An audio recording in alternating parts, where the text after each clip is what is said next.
Hello guys, good morning. So welcome back to my YouTube channel. This is Otoboyson. So mayroon tayong i-share sa inyo guys. So Hyundai Accent. So nawala yung lamig ng aircon. Nasa biyahe sila ni Sir. So partially inspection natin ay hindi gumagana yung ACB valve. At the same time mataas yung pressure sa condenser. So yun yung tatanggalin natin at magpapalit tayo ng ECB at saka desiccant. So sundan nyo lang guys yung video para magkaroon rin kayo ng idea kung bakit nasira yung ECB at bakit papalitan natin ng desiccant filter. So sundan nyo lang guys yung video natin ay share sa inyo. At may part 2, part 3 pa ito guys.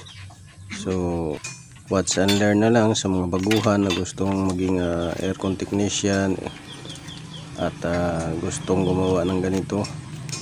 So sharing is caring lang naman to sa mga experted na.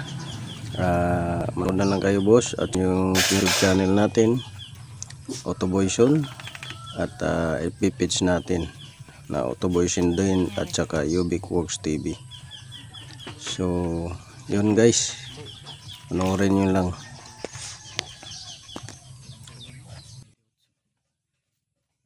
Ano yun, nagbidding sila?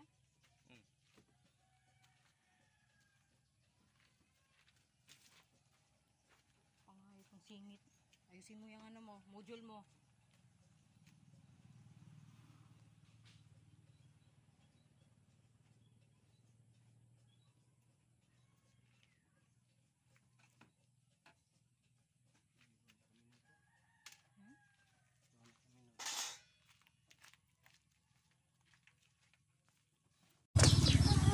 So ito na nga guys, yung bagong parts natin is ECB valve.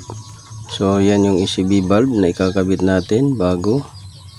So yan yung nasira doon. So tinis natin yun, nag-spark na lang yung terminal. So walang reaction. So bakit nasisira yan pagka overpressure na at saka overtime heated na, yung sobrang tagal na niya. So naglast na yung lifespan ng parts. So yan yung ECB. So ito naman guys yung desiccant filter na papalitan natin dahil nag-high pressure na doon. So meaning to say barado na yung system niya doon or yung filter niya sa condenser.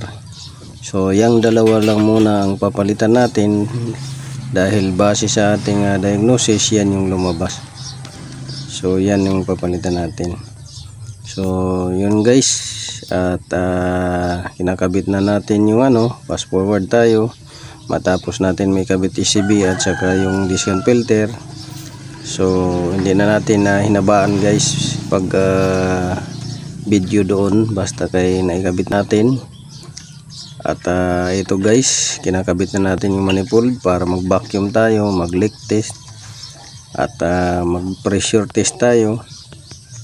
At the same time magkakarga tayo ng preyon. So yun lang guys yung natin. So sa mga customer na may mga experience na ganito, tirik na tirik yung araw, biglang nawala yung lamig ng aircon at hindi na bumabalik yung lamig.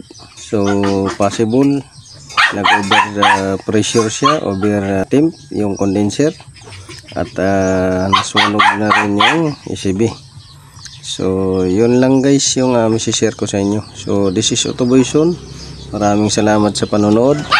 Don't forget to like, share, subscribe my YouTube channel Otoboyson at pakihit ng notification bell button guys.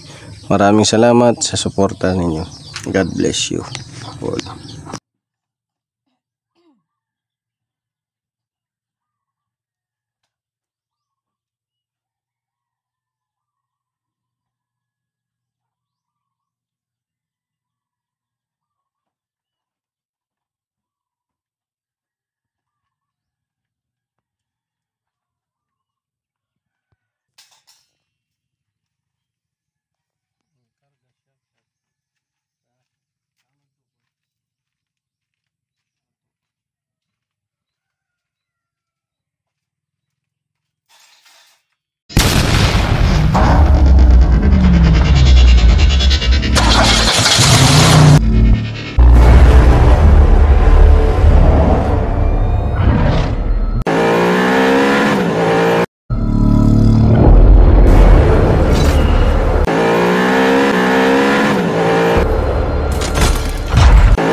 make